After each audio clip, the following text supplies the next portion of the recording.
Olá pessoal, tudo bem? Bem-vindos ao Let's Talk da NTT Data. Eu sou Cauê Dias, gerente executivo de inovação e pesquisa e desenvolvimento, e a gente vai iniciar aqui uma websérie muito especial sobre Spatial Computing. Hoje, no primeiro episódio, a gente vai falar sobre Legal, GPO e Cybersecurity. Então nós temos aqui um timaço, um line-up pesado para falar com a gente. Primeiro apresentar a Patrícia, nossa gerente jurídica da NTT Data, bem-vinda. Obrigada. O Marcelo Ferreira, que cuida aqui de GPO Brasil, para falar com a gente sobre proteção de dados. Obrigado, Marcelo. pelo convite também. E o Marcelo Nascimento, temos dois Marcelos para falar sobre Cybersecurity. É o nosso gerente aqui executivo de Cybersecurity. Bom, eu queria abrir a nossa conversa, chamando a Patrícia. Ela fala uma coisa muito legal, quando a gente trata de inovação, que é em que momento a gente deve falar de legal com inovação. Então eu queria que ela falasse um pouco sobre isso. Muita gente acha que a gente tem que regulamentar tudo antes daquela coisa ir para a rua. Então até mesmo antes de falar o que é Spatial Computing, dar mais detalhes e falar sobre o que a gente veio falar, eu queria que você falasse um pouco sobre esse lance, né? A gente regulamenta a inovação antes de ir para a rua, sim ou não? Não. Na minha opinião, não. Eu acho que o direito, de forma geral, isso é um consenso, ele sempre vem atrasado, ele sempre vem depois. As coisas acontecem, a gente vê qual que é o nível de maturidade da sociedade, e aí as leis são criadas para esse nível de maturidade, e isso depois vai se mudando no tempo, tá? E eu acho que para a inovação isso é ainda mais importante, você regular tudo antes de que tudo seja criado, ou de que qualquer coisa seja criada, vai acabar servindo como uma forma de engessar. Tá? Então, eu não acho que tudo precise de uma legislação prévia. Crime precisa de uma legislação prévia, mas primeiro as coisas vão acontecendo e aquilo vai gerando prejuízos, e aí, por conta desses prejuízos, você disciplina e cria a figura criminal. Agora, no que diz respeito à parte mais civil, eu acho que a gente já tem um arcabouço, né? A gente já tem uma quantidade de leis bastante interessantes que a gente já pode utilizar na hora que a gente está fazendo ali a inovação, está criando. Então, tem coisas que você já tem como trazer. E é por isso que eu acho que é muito importante para que qualquer um que esteja pensando em inovação ter ali um advogado para chamar de seu, sabe? Como é que a gente pode ajudar? Eu quero fazer esse desenvolvimento, eu quero fazer um espaço virtual novo em cima de um espaço que já existe, que é físico. Quais são os cuidados que eu posso tomar aqui? Quais são as medidas de segurança? E você traz muitas vezes o que já existe para o físico, para o mundo do espacial, sabe? Para evitar riscos, para evitar, sabe? Você traz coisas que já existem. Então, acho que é importante que o jurídico esteja junto, né, nesse movimento e tal, mas não para criar regulações prévias. As regulações vão vir, elas são necessárias, elas são muitas vezes indispensáveis, mas elas não podem nascer antes da própria inovação, porque senão eu mato a inovação no ninho. Muito legal. A gente tem falado bastante sobre isso, né, porque é importante trocar ideia com a nossa área de legal, né, quando a gente está fazendo e começando a fazer coisas, porque a área de legal tem que descobrir com a área de TI o que precisa fazer. Exatamente. A gente vai ter uma série de desafios em uma série de setores diferentes, coisas que a gente nem sabe ainda, que a gente vai ter que enfrentar juntos, né? E outras coisas que a gente já sabe, né? Na Spatial Computing, a gente está falando basicamente sobre sobrepor os ambientes físicos com objetos digitais. E esses ambientes vão ter ali o que a gente chama das âncoras, economia das âncoras.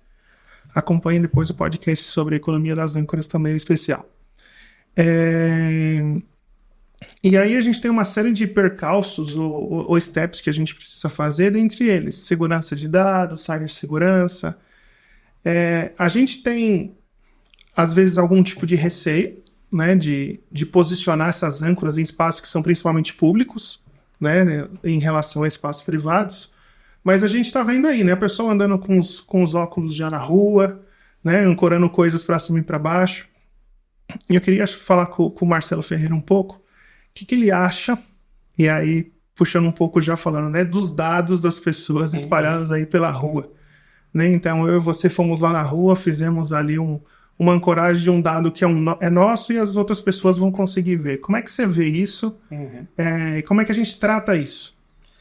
Realmente, esse é um ponto importante, né? Porque os dados pessoais passeando significa que você precisa ter cuidado em termos de privacidade e proteção de dados para que não tenha uma violação, isso gere um data breach. Então, é muito importante que haja uma atenção, principalmente na parte de desenvolvimento da solução, né? Que é o que a gente chama Security by Design e Privacy by Design, que são as métricas que você adota antes de que a solução seja desenvolvida. Então, assim, a segurança por concepção e a privacidade por concepção. Então, a gente está falando de segurança por concepção. Tá, na prática, como que eu faço isso? Então, você tem que prever ali regras específicas, como anonimização de dados, data loss prevention, criptografia, firewalls, uma série de métricas que, quando a solução esteja em produção, a proteção da segurança e da privacidade do titular não seja afetada. Então, é muito importante, eu acho que essa é a fase que é mais fundamental ali, que a solução esteja muito bem amparada, porque se você, por exemplo, o Privacy by Design, que é composto aí por elementos como política de privacidade, aviso de privacidade, e até um parênteses bem rápido, são pontos que realmente você precisa ter acessibilidade, né? Não adianta eu fazer uma política super extensa e ninguém entender nada, porque eu não vou escrever a política para um advogado, para uma pessoa jurídica, eu vou escrever para que todos leiam.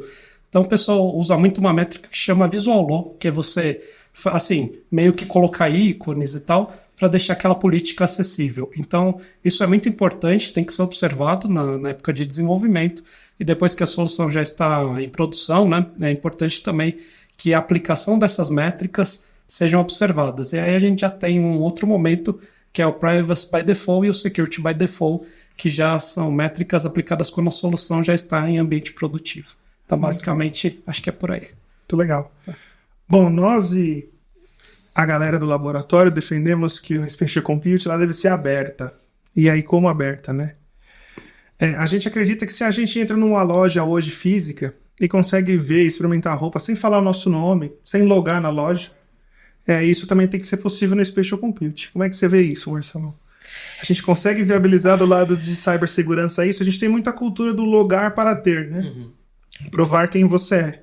Como é que a gente consegue manter a cibersegurança, se é que ela é necessária em alguns momentos assim? Como é que vocês veem isso? Esse é um desafio interessante. Acho que quando a gente está falando de segurança e de proteção legal, proteção à privacidade, tudo dialoga o mesmo tipo de intenção social.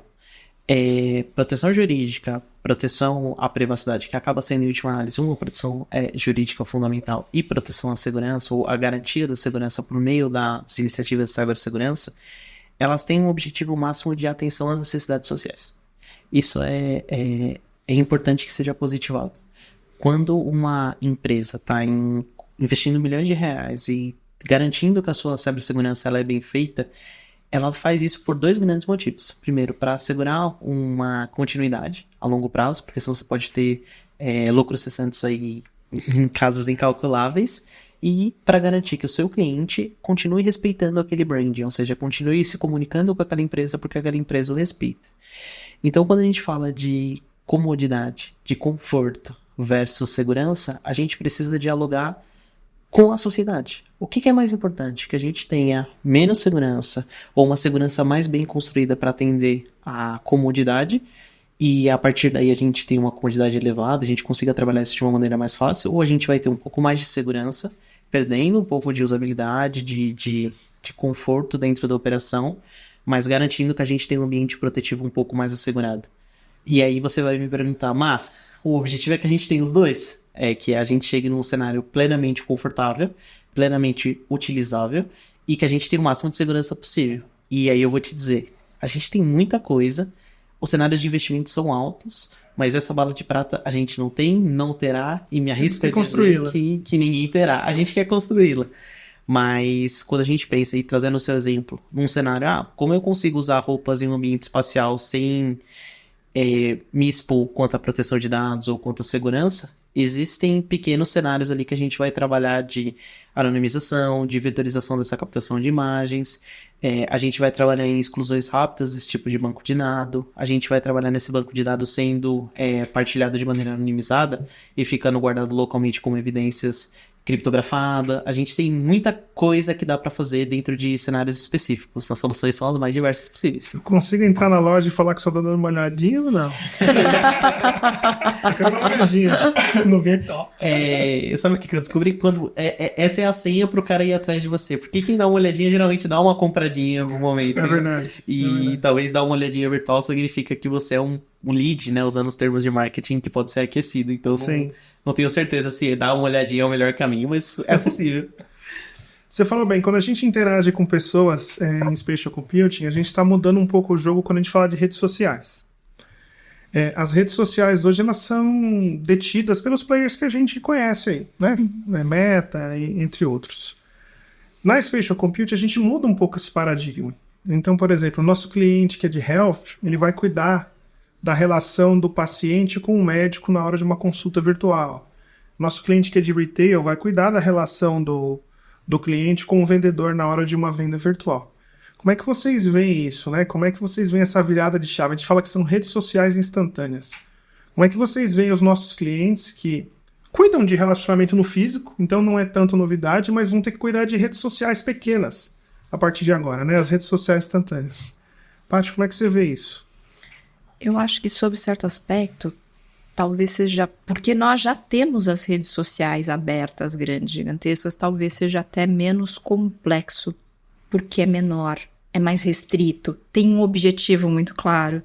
Quando você está falando de um cliente de health, de insurance, tratando ali uma situação de venda de seguros, de venda de plano de saúde, ou de uma consulta, de uma teleconsulta, isso é uma coisa mais focalizada no tempo, no escopo, sabe? Muito mais do que numa rede social, que é uma coisa extremamente ampla e que começa e que continua e não tem fim muitas vezes, e que se autoalimenta por muito tempo. Eu acho que vai ser até por conta das experiências que nós já temos e também porque você já está, sob certo aspecto, num ambiente mais regulado, a internet em si mesma, o spatial computing, não é regulado, mas as relações entre o cliente, o nosso cliente, e o cliente final dele, essas já estão super bem reguladas. E não vai mudar radicalmente essa. Então, acho que quem estiver fazendo de acordo com a legislação que já existe, dentro de padrões de segurança, respeitando a LGPD, vai estar fazendo muito bem. E vai estar dando um salto qualitativo gigante, porque vai estar oferecendo para o seu cliente final uma experiência incrível, sabe? Que você não precisa, como uma cidade grande como São Paulo, com um trânsito caótico, você pode resolver sua vida dentro de casa. E as pessoas estão procurando cada vez mais isso, né? Você ter a proximidade mesmo estando longe. Então, eu acho que faz parte desses saltos grandiosos que a tecnologia tem trazido pra gente e que tem que ser muito bem visto, tem que ser muito bem trabalhado e sem medo, sabe? Os desafios virão. Vamos trabalhar esses desafios e vamos superá-los. Não deixar de fazer, nossa, que medinho. Não, vamos fazer, vamos meter as caras. Acho que é o melhor cenário para isso. Bom, a Spatial Computing tem muito cara de lugar, né? É um lugar que eu vou fazer alguma coisa ou alguma coisa que eu trago aqui para o lugar. Queria até fazer mais uma pergunta para ti. A Web 1.0 e 2.0 foi considerada pela lei brasileira um meio de fazer alguma coisa, que foi uma coisa muito inteligente, na minha opinião. Você acha também que a Spatial Computing vai ser considerada também um meio, ou faz sentido que agora ela seja um lugar?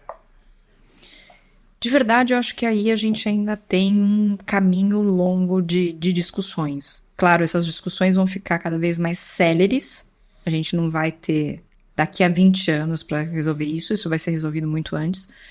Mas eu não sei para que lado a gente vai pender. Se a gente vai pender realmente para uma questão de espaço, quase como se fosse um espaço físico, tá? Ou se a gente vai continuar utilizando como meio. Eu ainda não tenho isso muito claro para mim, sabe? Não tenho muita essa certeza. Mas eu acho que talvez a gente continue mantendo como meio, sabe? Porque apesar de ser um local, a gente continua tendo a questão de que não é físico, que não, sabe, você tem uma série de coisas ali que fica difícil, é temporário, tem coisas que não dá para trazer pro físico. É como uma reunião no Teams, por exemplo. Exatamente, ela não passa a ser presencial só porque tá todo mundo no mesmo ambiente virtual. né? Continua sendo um meio, né? É um meio para que aquela reunião aconteça. Então, claro, a gente ainda tem muito desenvolvimento tecnológico para ser feito. Bastante. Mas se essa tecnologia for se aproximando cada vez mais para o local, sabe? Talvez a gente tenha que rever isso. Mas hoje, com a temporalidade e tudo mais, talvez o caminho de manter como meio seja mais adequado. Então tem desdobramentos ainda, tem bastante coisa aí para a gente ficar batalhando e jogando as ideias para onde elas vão. Interessante. Ainda nessa linha de redes sociais instantâneas, a gente usa muito plataformas de terceiros, né? E a gente está falando aqui que alguns setores vão fazer suas próprias plataformas e outros vão usar plataformas de terceiro para serem suas. No esquema do white label que a gente consegue. Eu queria até trazer uma pergunta para o Marcelo Ferreira. Como é que a gente faz isso? Como é que é a forma melhor de proteger dados? Eu faço minha plataforma, quero fazer uma plataforma agora, ou opto por começar por uma plataforma de terceiro que já está estabilizada? Por exemplo, a NTT Dados tem a plataforma NACA, que já tem toda a parte de liga e proteção de dados. Como é que a gente começa nessas redes sociais instantâneas aí? Eu acho bem interessante essa pergunta, né? E até caminhando um pouquinho em linha com o que a Patrícia falou, de que a ideia é de que as empresas que já têm assim, uma adesão à regulamentação existente, isso facilita o processo de compliance, de adequação, né? Então, indo até um pouquinho além da LGPD, um marco civil da internet que traz ali responsabilidades de provedores de hospedagem, de e-mail e logs, período de guarda de logs e tal. Então, acho que nesse sentido, as empresas que já têm um ambiente consolidado, desenvolvido, seguro e tecnológico, do ponto de vista que preserve a titularidade, que preserve os direitos do titular de dados, eu acho que é mais adequado as empresas utilizarem esse ambiente do que criar um novo que talvez não esteja tão maduro e que precise ainda se submeter aí às diretrizes legais, Marco Civil, a LGPD e outras regras aí regulatórias de ambientes específicos, como por exemplo o Bacen, a Anatel, enfim, o CRM e outros órgãos regulatórios, né? Então, eu entendo que assim, se o ambiente está desenvolvido e já está numa fase de compliance 100%, eu acredito que seja mais adequado que as empresas utilizem aquele ambiente que já é maduro e que já tem ali um nível de proteção maior do que outros que ainda serão concebidos, né? Legal. A gente consegue fazer isso por uma análise de riscos versus negócios. Eu que gosto de ouvir você falar de riscos. A gente tem muita dúvida na hora de começar a fazer um projeto de Spatial Compute. Todo mundo vai ter essa dúvida, gente. É a dúvida de legal, dúvida técnica. A gente está aqui para começar alguma coisa. Acho que esse é o grande ponto. Como é que a gente, através de uma boa análise de riscos, escolhe para onde a gente vai? Né? Você tem ensinado muito, tem sido nosso professor muito em relação a isso. Mas como é que eu, em determinado setor, descubro qual que é a melhor via? Se é uma plataforma própria, se é construir minha própria, se é não entrar nesse momento? Como é que eu faço isso? Acho que aqui tem uma coisa que a gente precisa lembrar sempre, Cauê, quando a gente está falando de análise de risco, análise jurídica, análises de suporte de alguma maneira, que essas áreas elas servem a um negócio e é fundamental que o negócio esteja confortável com as decisões que a gente toma. Quando a gente está falando de uma estruturação de uma nova plataforma para recepcionar uma nova tecnologia, os cenários são os mais diversos possíveis. A gente tem desde a contratação de um terceiro para fazer a estruturação interna, até a contratação de um terceiro para fazer o outsourcing disso. A gente tem isso como IaaS e PaaS ao mesmo tempo, como IaaS e PaaS e SaaS ao mesmo tempo, muitas vezes. Na maioria das vezes. Na maioria das vezes. E isso é totalmente praticável. O desenvolvimento interno e a manutenção dessa informação também é totalmente praticável. E quando a gente olha quanto a risco, o risco ele tem dois grandes momentos, seguindo as nossas longas aulas aí de risco. Que é o risco inerente, ou seja, aquele risco que é intrínseco ao que a gente realiza, e o risco residual, que é depois que a gente coloca controle sobre o risco inerente. Qual é o risco que sobra depois que a gente se preocupou com ele e o tratou de alguma maneira, seja ela eficiente ou não? O risco inerente, ele é muito semelhante a todo tipo de plataforma. A gente está falando muitas vezes de um risco de disponibilidade, de um risco de confidencialidade, de um risco de integridade, que são os três grandes modelos de risco de cibersegurança. Já o risco residual, ou seja, depois que a gente trabalhou ele vai depender muito do que você está investindo, aonde você está investindo e qual é a cadeia produtiva de investimento nesse cenário. Acho que é sempre importante a gente dar alguns exemplos quando a gente fala desse tipo de coisa, E vou usar, claro, evidentemente, a NTT de exemplo. Suponhamos que a gente tenha um cliente N do ramo de agronegócio que optou por fazer spatial computing para placas de segurança dentro de um grande cenário de hectares ali de colheita de soja. Não sei porque veio soja na cabeça, mas só... eu tô vendo verde aqui, eu tô inspirado. Me lembrou agronegócio. Então, nesse cenário, quando a gente tem a NTT entrando nesse tipo de projeto, a gente tem uma construção de unidade de negócios muito diversa aqui dentro. Então a gente leva pessoas de UX, a gente leva pessoas de inovação, a gente leva pessoas de estratégia, a gente leva pessoas de cibersegurança. Então a gente, desde a concepção, que é o Security, o Privacy by Design que o Marcelo falava, a gente pensa nisso e cria controles para esse tipo de coisa. Então o risco residual, depois que a gente já aplicou os controles, ele é muito menor. E para responder a sua pergunta como um bom advogado, depende do que você está fazendo. Advogado e consultor, não tem diferente. Com certeza. É isso, depende do que você está fazendo. O outsourcing ou o desenvolvimento interno, em questão de riscos, ele só ganha relevância quando ele é feito de maneira errônea. Porque se ele for feito de maneira assertiva, tanto o desenvolvimento externo quanto o desenvolvimento interno, eles têm modelos de riscos residuais muito parecidos.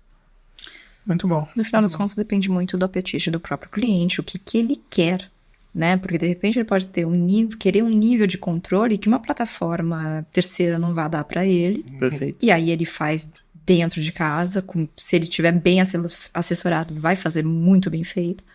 Ou não, eu quero uma coisa que me dê o mínimo trabalho e então eu vou partir para uma plataforma que já está pronta e tudo mais. Então, acho que tem ali tem que ter, né, uma análise de risco e tudo mais, mas em qualquer um dos dois cenários tem tudo para dar certo, né? Então...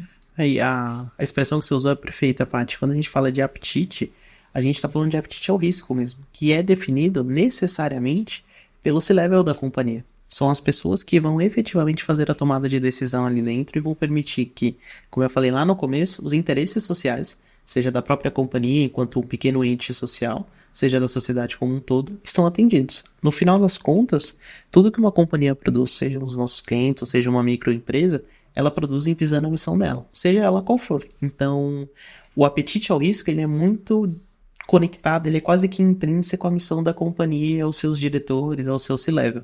E é esse apetite ao risco que vai definir o nível de investimento, que vai definir o nível de controle, que vai determinar o risco residual em última análise. Muito bom. Muito bom. Falando em risco, bom, nesses mundos novos a gente vai ter dois tipos de representatividade, né? Uma representatividade visual, né? A gente vai ter uma persona ou digital persona, como a Apple vem chamando. E dentro desses avatares, esse mundo de avatares, digital identity, a gente vai ter dados dentro desses avatares. Não adianta ter só um avatar que tem minha aparência física, não faz sentido nenhum, não é? Dentro desses dados, a gente vai ter dados médicos, dados transacionais, etc. Fora os perfeitos perfis que a gente vai ter. A gente já vê com a digital persona da própria Apple que os nossos avatares vão ficar muito parecidos com a gente. E a gente estava discutindo, né, Patrícia, esses dias que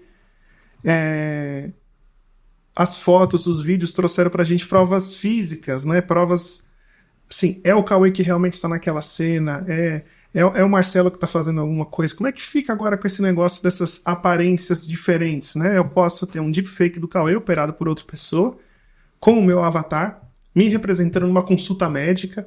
Como é que eu provo que uma pessoa é uma pessoa? Como é que vai ser isso? Eu acho que esse talvez seja o ponto mais difícil de regulação. E esse sim vai precisar de uma regulação, não prévia, mas pós. Porque a gente vem realmente de um mundo lá no século XVIII, século XIX, antes da invenção da fotografia, em que você tinha o quê? A pintura. E a gente sabe, anedoticamente, né, assim, como piada até, das fotos que vinham, né, dos retratos que vinham e que eram muito mais bonitos do que as próprias pessoas que estavam sendo retratadas, né? Muita gente foi induzida a casamentos errados. Dá uma melhoradinha. Com o advento da fotografia e depois do vídeo, você passa a ter essa identidade visual, né? Essa coisa de que, olha, essa foto comprova que aconteceu isso, essa cena comprova que isso aconteceu. Com o deepfake, a gente está desfazendo tudo isso.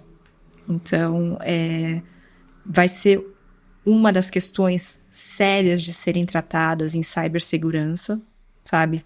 Você conseguir comprovar que o avatar do Cauê foi utilizado de uma forma irregular por um terceiro e que ele não estava naquela consulta porque ele estava fazendo uma outra coisa. Então, acho que a parte dos avatares, né, dessa persona digital, isso eu não sei se a gente já está realmente no nível de maturidade para chegar nisso.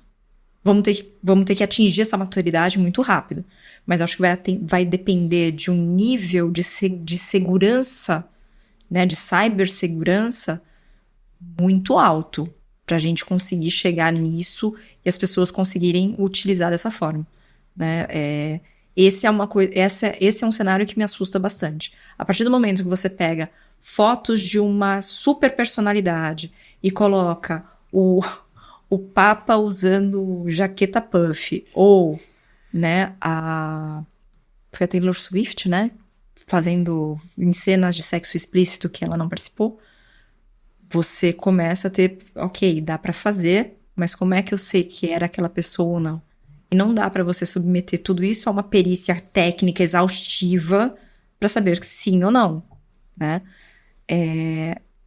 A tecnologia da informação tá indo muito rápido e, de forma geral, infelizmente, o mau uso vai mais rápido do que o bom uso, né? As pessoas que estão mal intencionadas conseguem fazer desenvolvimentos e terem ideias que você fala assim, nossa, mas quando a gente concebeu isso não era onde a gente queria chegar. Então eu acho que assim, é sensacional você pensar que você vai ter um avatar que vai experimentar a sua roupa e que quando chegar em casa você não vai ter nenhuma surpresa e aquela roupa vai te servir, mas por outro lado você tem aí o risco desse mesmo avatar tá sendo usado para fazer uma operação bancária que você nunca fez, né? Tem um caminho aí bem difícil para percorrer.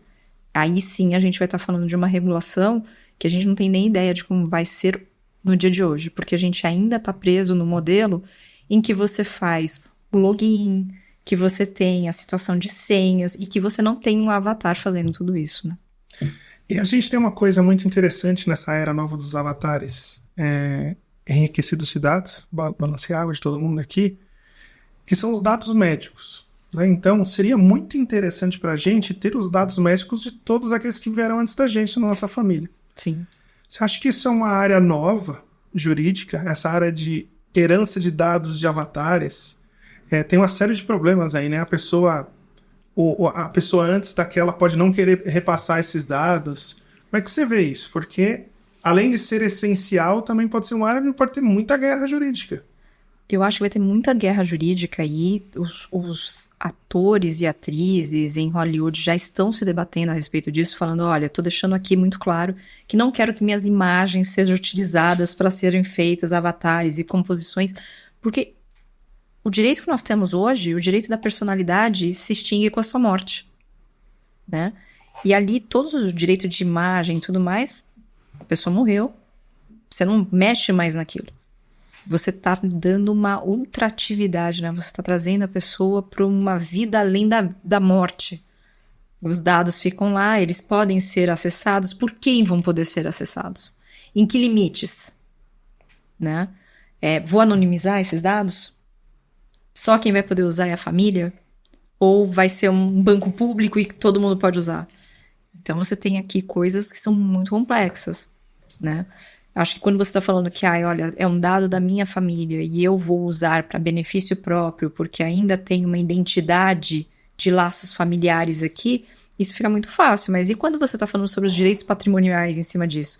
Que é a discussão que teve... patrimônio, né? O dado exatamente, vira um patrimônio. O dado, a imagem vira um patrimônio, né? E um patrimônio que não se pensou. É a situação daquela lindíssima propaganda que foi feita com a Elis Regina. Uhum. Uma situação sensacional. Exatamente. É um uso lindíssimo da tecnologia da informação.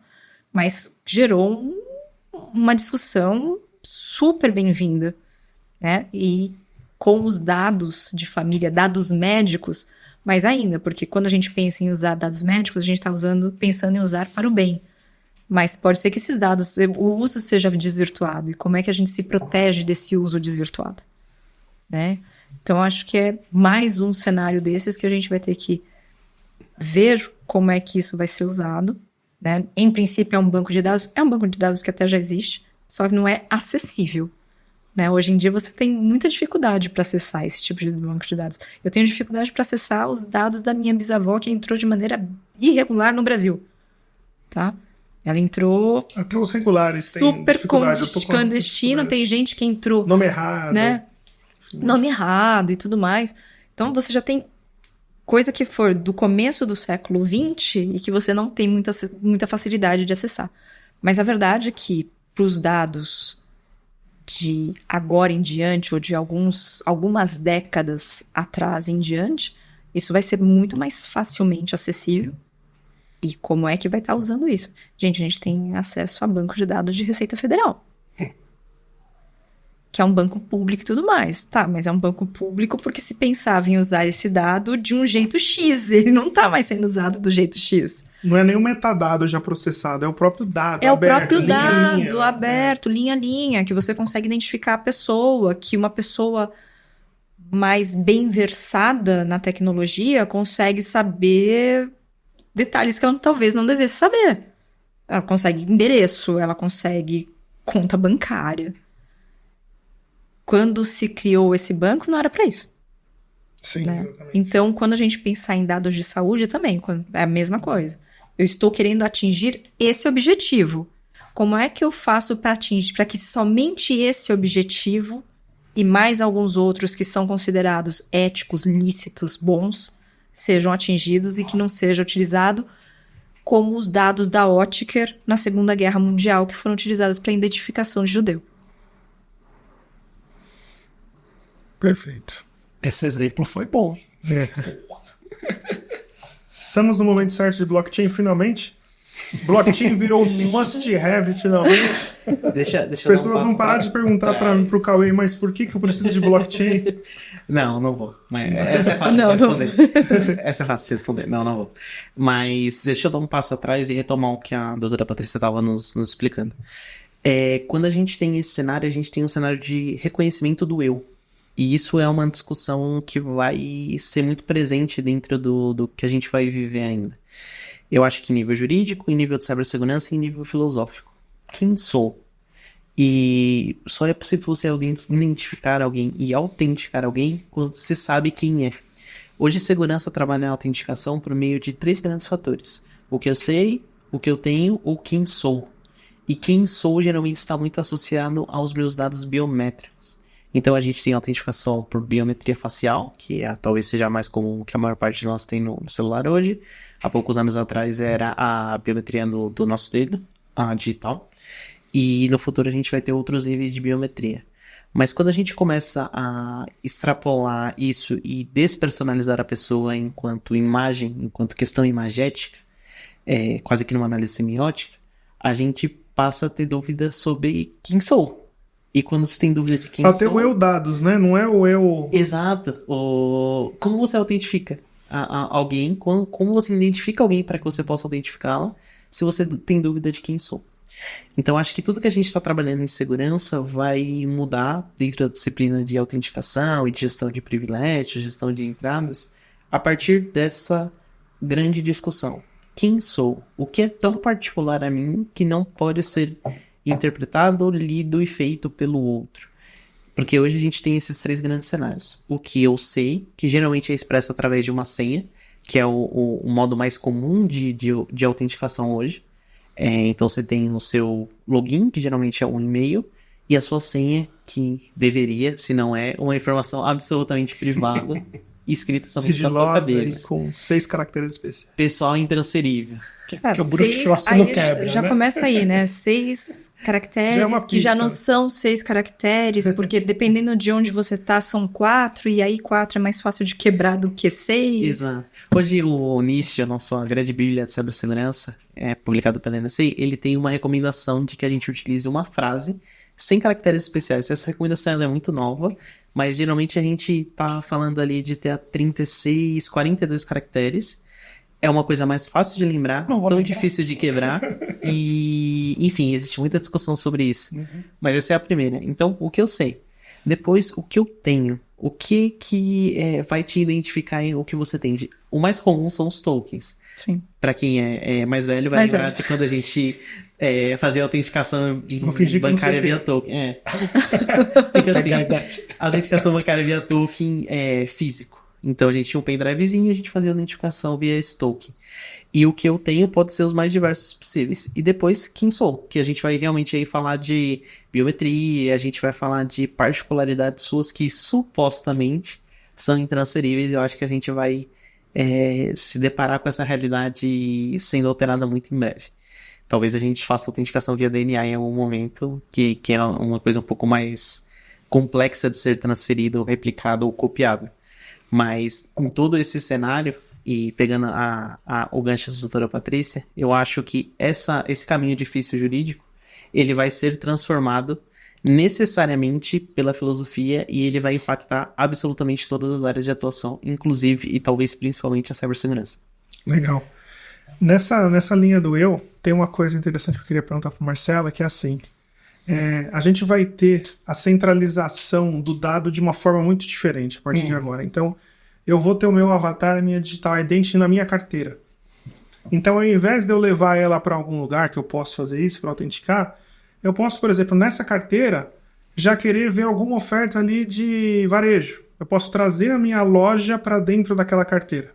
Eu posso trazer uma oferta de empréstimo, posso trazer uma oferta de financiamento imobiliário para dentro daquela carteira.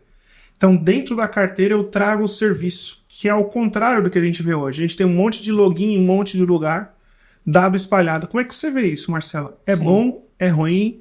É melhor? É pior? Problemas que a gente não tinha na década de 90, né, Cauê? Não sei. A gente não sabe. Simplesmente a gente não sabe. A gente fala que é melhor, mas a gente não sabe. Mas eu acho que, assim, até retomando um pouquinho e complementando o que o pessoal falou, e que, para mim, concordo, foram ambos super assertivos, no sentido de que a discussão ela vai amadurecer muito, né, nesse sentido, e que a gente tem um caminho, assim, bem, bem longo para percorrer. Eu acho que você tendo as condições ali de autenticação, o Marcelo acabou de falar isso, né, quem sou, o que sei e tal, você vai ter uma facilidade, uma comodidade para o titular de dados.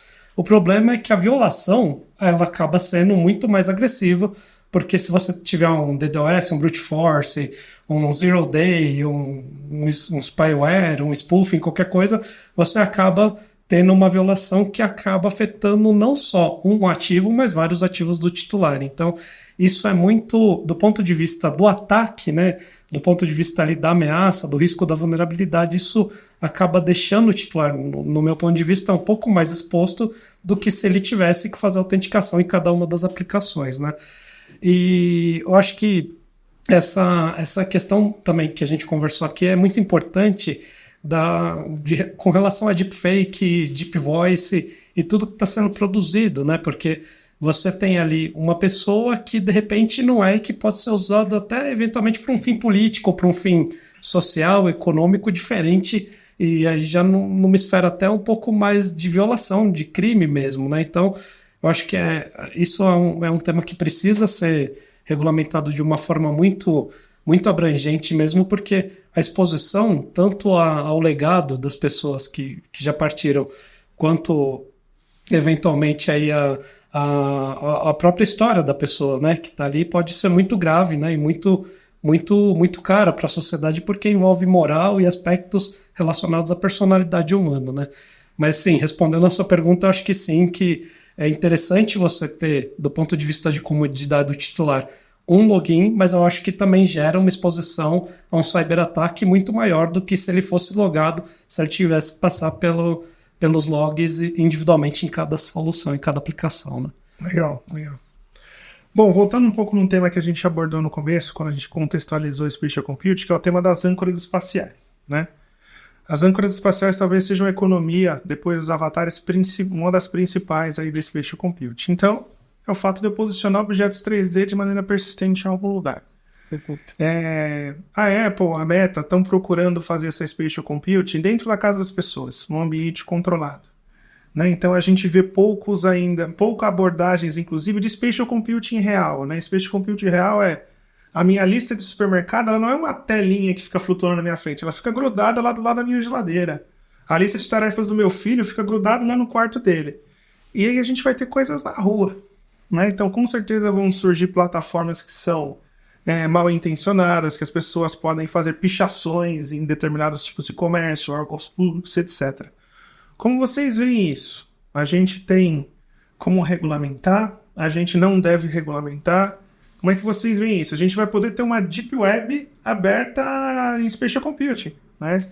Sinto lhe informá-los disso, mas isso vai acontecer. Rodando em Linux. Eu nem acho que podemos ter, eu acho que teremos. Teremos. Teremos, com certeza.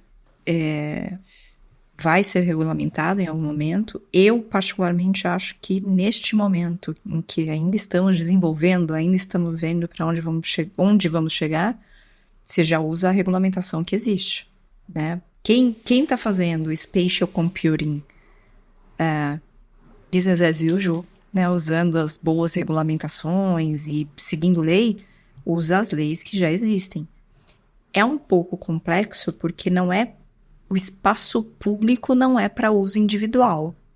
O espaço público ele é público, ele é de todos. Então, se eu quero, por exemplo, colocar uma placa na minha fachada, eu preciso de autorização da prefeitura, né? O problema é que a autorização da prefeitura, eu sei que eu preciso dela porque tem uma lei. E a lei, ela é anterior, ela necessita ser anterior. Sem essa lei, o poder público não tem o que fazer. Então, a discussão aí é um pouco mais grave, porque não existe uma lei hoje falando sobre Spatial Computing em espaço público. Eu quero fazer, mas eu não sei se eu posso fazer, né? Então, é uma das questões, aí sim, eu não sei se eu preciso, e eu acho até que sim, estimular o ente público a se posicionar e criar leis a respeito disso para que eu possa avançar nesse sentido. E acho, inclusive, que isso não é só uma preocupação para nós no Brasil. O fato dessas empresas estarem agindo ainda em ambientes privados, particulares, limitados, é exatamente para não ter esse tipo de discussão, né? Então, eu vou poder usar um espaço aéreo? Como eu uso o espaço aéreo? Primeiro, é usar o espaço aéreo ou não, né? Colocar o Spatial Computing, exatamente. Né? Em áreas elevadas. Em áreas elevadas, ou no próprio espaço aéreo, como a gente considera o espaço aéreo da aviação civil. E aí? Né? Hoje a gente conhece, dentro do mundo físico, quais são os limites disso. Mas isso foi crescendo conforme o uso foi sendo feito. É a mesma coisa que a gente vai ter para o Spatial Computing, vai crescendo conforme... Quando tiverem as primeiras intervenções, alguém fala, opa, eu quero tributar isso. Imagina. Eu quero tributar isso daí, eu preciso regulamentar, porque senão vai ter 4, 5 utilizando ao mesmo tempo, né? E tem também o uso indevido, né? Quero criar aqui uma rota que leve as pessoas a serem roubadas mais facilmente. Porque a gente sabe que vai existir o Deep Spatial Computing. Exato. Vão existir, para vocês entenderem o que ela está falando, vão existir coisas virtuais que vão influenciar no mundo real, né? Exatamente. E vão te levar não para uma situação de bem-estar, de segurança, de melhor uso daquela tecnologia, mas sim para um estelionato, para uma situação de risco, né? E a gente vai ter que disciplinar tudo isso. A grande questão é que a gente não consegue disciplinar sem ter acontecido, sem estar acontecendo, né? A gente não consegue disciplinar a ideia do que virá a ser. A gente precisa primeiro que aquilo se materialize para a gente sair correndo e falando, putz, qual que é a solução? Porque a gente vê o que aconteceu, a gente vê quais são os riscos que estão gerados, os impactos que aquilo cria na sociedade, para depois a gente pegar e falar, olha, a melhor solução neste momento da história é essa, né? Acho que a gente tem um cenário interessante também, que a Paty trouxe muito bem, de regulamentações e de busca por regulamentação e da existência da ilegalidade, quando a regulamentação for positivada, que é o cenário da regulamentação versus o prejuízo restado comprovado. quando a gente tem efetivamente em sociedade algum tipo de problema materializado que a gente busca regulamentá-lo. Então hoje a gente, para quase toda iniciativa, a gente se discute muito, mas vão regulamentar, vai ter isso, vai ter aquilo, vai ter inibição, vai ter tributação, a gente vai ter muita coisa. Mas a bem da verdade é que a regulamentação só existirá a partir do momento que você tiver a iniciativa acontecendo e restando prejuízos demonstrados e medidas interessantes de avanços demonstrados também. Porque a gente pode entrar num cenário, e tenho certeza que não será o caso da Spatial Computing, mas a gente poderia estar num cenário onde a tecnologia é morta por ausência de usabilidade. E nesse cenário você não tem motivo para regulamentação. Então, a gente está falando, por exemplo, de dados. A gente conversou muito de dados. A Lei Geral de Proteção de Dados ela é de 2018, positivada, e a agência reguladora ela veio mais tarde. A gente usa dados em larga escala desde o final de 90, começo de 2000. A gente está falando de um hiato aí de 20 anos para começar a engatinhar as primeiras regulamentações de proteção de dados localmente aqui, e globalmente a gente não está tão atrasado também.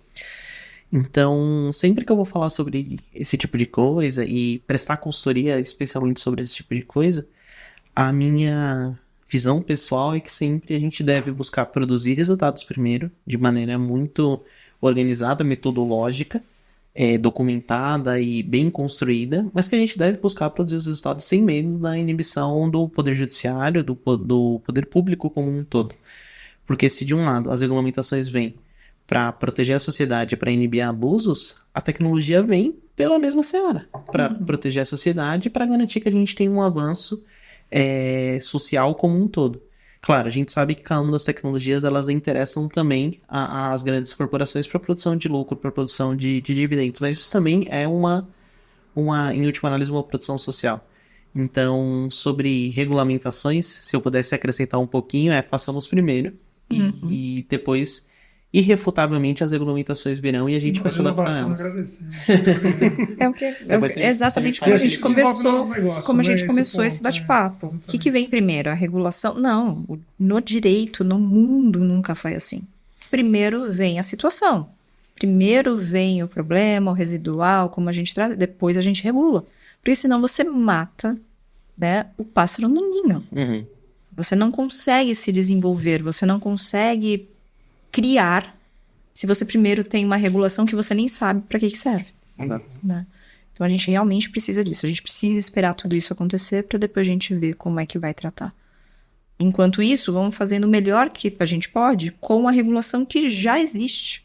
Fazendo um depara, fazendo analogia, usando o melhor senso crítico, bom senso, as melhores normas de segurança que já existem, sabendo que elas vão mudar todo santo dia, porque todo santo dia vai ter um ataque diferente, né? É isso que a gente consegue fazer. A visão é justamente essa. E quando a gente está construindo segurança, a gente sempre protege ou de algo ou de alguém.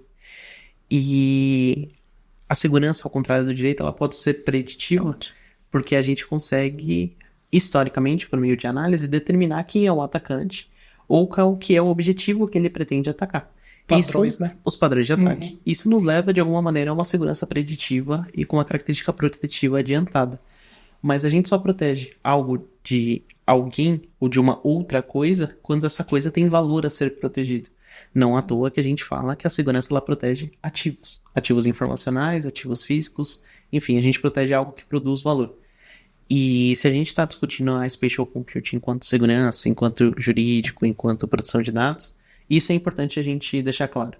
A gente protege algo que notadamente, que sabidamente gera valor. Então, se gera valor social, se gera valor econômico, se gera valor político, se gera valor para o contexto global que a gente vive, a gente não pode permitir que esse tipo de tecnologia seja atrasada pelas questões protetivas, sejam elas regulatórias, sejam elas técnicas jurídicas ali de alguma maneira. Acho que esse é um pouco do caminho que a gente tem que trilhar e não permitir que a visão de proteção se torne super produtiva e impeça a inovação de vir, as nossas tecnologias de vir. Senão a gente não faz negócio. Bem, até posso falar um comentário? E assim, na mesma linha que os colegas falaram e que estou total de acordo, né? Acontece o fato, o direito vem, tira aquela foto, faz a lei e depois acaba tendo evoluções e você tem que atualizar a lei. Mas um ponto que eu queria trazer é o seguinte, e que eu queria ouvir todos vocês sobre esse ponto. Já pensando na Spatial Computing, a questão da NFT. Então a pessoa foi lá, o titular de dados foi lá, comprou uma obra de arte, uma NFT, colocou lá na casa dele e tal. De repente ele sofre um ataque, tem aquela obra roubada, furtada, pichada, vandalizada. Então, nesse sentido, eu acho que também, é lógico, como tudo que a gente está falando, vai ter uma regulação própria, específica, mas, assim, já falando um pouquinho até do que o Marcelo falou, de que a cibersegurança tem que proteger o ativo, né? E esse é um ativo que eu acho que vai ser muito, assim, muito, realmente, de muito valor, né? Porque, enfim, obras e tal, e coisas artísticas, né? Então, eu queria ouvir de vocês um pouquinho sobre esse ponto, né? Como a NFT é um ativo muito, muito, muito valoroso, né? Como que a gente poderia proteger melhor e, enfim, e pensando ela dentro do Spatial Computing, sabe? Muito boa pergunta. Essa tem que ser a nossa última, que a gente está estourando. Mas eu posso começar eu respondendo um pouco? Sim. Existe um mito sobre a NFT, de que a NFT é a mídia que está sendo exibida, né? Para quem tá ouvindo e vendo a gente, entenda que NFT é como se fosse o documento do nosso carro. Então é um título registrado em blockchain de que o Cauê é dono de alguma coisa, por exemplo. Só que essa coisa eu preciso guardar em algum lugar, como eu guardo um carro. Tem gente que deixa na rua, né? Coloca uma trava lá, um seguro e deixa na rua. Mas a maioria das pessoas cuida de guardar isso em algum lugar. Então tem esses dois pontos. Onde eu guardo a minha NFT, que é o meu título de propriedade, que antigamente a gente guardava numa caixinha de documentos lá em casa, né? Embaixo, atrás das camisetas, todo mundo faz a mesma coisa. Né? E o carro tá guardado na garagem. Então... A minha fica atrás de shorts. É um honeypot bom que você implementou, é diferente. Mas existe essa diferença, tá? Então, a gente tem que cuidar dos dois. A gente sempre fala que a NFT, o título, tem que ficar longe da blockchain. Né? Então, acho que esse é um comentário que eu queria fazer antes. Eu acho que o Cauê trouxe super bem o aclaramento dos conceitos, porque a tecnologia disruptiva ela tem um problema potencial inerente à sua existência, que é a baixa compreensão do que ela é e para o que ela serve. E acho que a gente, enquanto implementador, e no caso do Cauê, como inovador, desenvolvedor de muitas tecnologias inovativas, é parte da nossa responsabilidade e função social explicar isso. E quando a gente fala de NFT e Spatial Computing combinados, a gente está falando em última análise de obtenção do título, ou a propriedade, né, e que muitas vezes vai estar associado com a posse, mas não necessariamente. E quando a gente fala de Spatial Computing, a gente muitas vezes está falando de exposição dessa propriedade ou dessa posse materializada dentro de um dos ambientes. A proteção das duas coisas, elas são muito próximas, e em nível corporativo elas pouco se distinguem, porque a gente está falando de um arcabouço protetivo muito grande. Mas quando a gente fala em nível pessoal, onde a gente vai ter as nossas casas operadas em Spatial Computing, com alguns NFTs, decoradas dessa maneira e regidas, inclusive, de maneira funcional por essas novas tecnologias, com IoT se positivando e etc., aí a gente tem um cenário totalmente diferente, onde, em primeiro passo, a gente vai ter que discutir uma alfabetização digital. Acho que a gente está muito distante desse cenário de entender o mundo digital, o contexto digital, para depois a gente entender o contexto de proteção digital, para a partir daí a gente falar do contexto de proteção digital em tecnologias inovadoras. Então, acho que a gente tem vários passos atrás aí, tá, Marcelo? Quando a gente fala em âmbito pessoal. A gente tem um processo de conscientização de uma população sobre tecnologia a ser feito muito, muito, muito antes da gente falar de proteção de segurança. Acho que essa é mais ou menos a minha visão. Perfeito, perfeito. Só para complementar, a gente tem que lembrar que, embora essa tecnologia exista, seja super interessante, esteja sendo utilizada, ela ainda é utilizada pela minoria absoluta da população, e da população brasileira menos ainda. Verdade. Né? Então, precisa sim de proteção? Precisa de tecnologias de segurança para isso? Precisa de letramento? Sem sombra de dúvida, mas a gente precisa de letramento de coisas até talvez mais básicas. Perfeito. Né? De proteção de dados pessoais, das pessoas saberem como proteger os seus próprios dados, e a gente não evoluiu muito ainda nisso. Verdade. Estamos evoluindo, mas não evoluímos. A NFT é uma coisa que a gente vai paralelamente a todo o resto, né? Desenvolver, saber como é que a gente protege tanto o ativo quanto o título desse ativo, né? Mas é uma coisa que eu acho que talvez até demore um pouquinho mais, porque é um resultado de um trabalho prévio que precisa ser feito. Muito Que é incipiente. essa alfabetização, é a criação de medidas de segurança, é as pessoas entenderem o que é essa segurança para depois poder lidar com isso. Uhum. Muito bem, gente. Agradeço a presença de vocês. Não é o último podcast. Mas estamos só começando. Acho que da próxima vez a gente pode já trazer clientes aqui para falar Legal. com a gente. Interessante. A NTT está desde 2018, gente, estudando Spatial Computing. A gente já tem uma série de projetos rolando aí com clientes. Então, acho que essa websérie, né, como um todo, todos os temas aqui são temas recorrentes, que vão evoluir conforme o tempo passar. Então, mais uma vez, eu agradeço vocês. Portas abertas, volta sempre que quiser, gente. Pra Um falar menos prazer. da próxima vez, será? Obrigado, gente. Então, Prazer. Tchau, tchau. Tchau, tchau.